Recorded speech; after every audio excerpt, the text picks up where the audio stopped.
नमस्कार मैत्रिणींनो, नवीन भाकरी जर शिकायची असेल तर अशा पद्धतीने थोडंसं पीठ घेऊन थोडं पाणी घेऊन पीठ योग्य पद्धतीत मळून घ्यायचं. अशा प्रकारे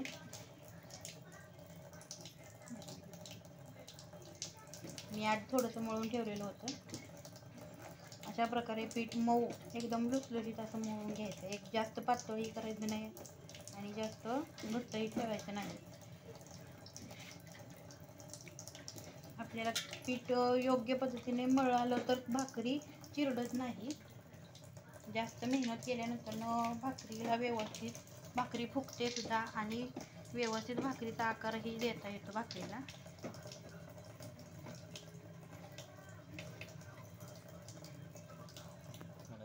हे बघा मैत्रिणींनो, अशा प्रकारे आपलं पीठ आता मळून झालेलं आहे. योग्य पद्धतीत भाकरी करण्यासाठी योग्य आहे. आता आपण भाकरी थापण्यासाठी घेतोय. तर थोडंसं पीठ पहिलं खाली टाकून घ्यायचं.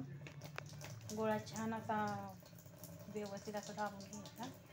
जर सुरुवातीला आपल्याला व्यवस्थित भाकरी जमत नसेल तर थापताना थोडंसं पीठ लावून घ्यायचं आणि भाकरी थापायला सुरुवात करायची. अशा प्रकारे थोडं पीठ हाताला लावून भाकरी थापायची.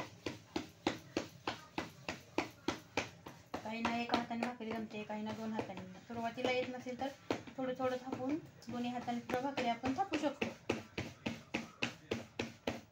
बघा, अशा प्रकारे मोठी पातळ भाकरी होते. बघा, इथे इकडून एकाही बाजूला थोडीशी भाकरी चिरडलेली नाही. व्यवस्थित अगदी न चिरडता भाकरी झालेली आहे.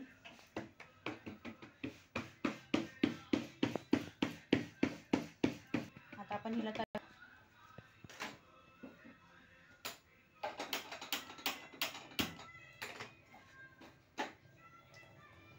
अशी उचलायची. एखाद्याला एका हाताने येते, एखाद्याला दोन हाताने. मी आता एका हातानेच टाकत आहे.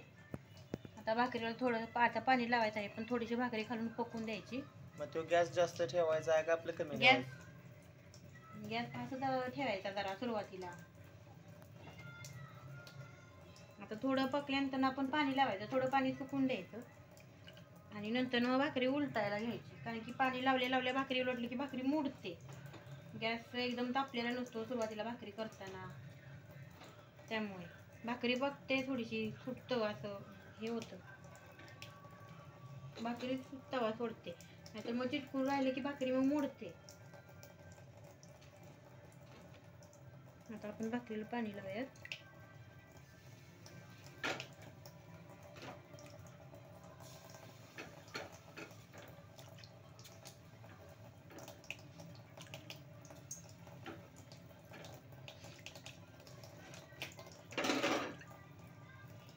कडेने व्यवस्थित पाणी लावून घ्यायचं. आता अशा प्रकारे आपण आता भाकरीला उलटणार आहोत. पूर्ण कडा मोकळ्या करून घ्यायच्या पहिल्या.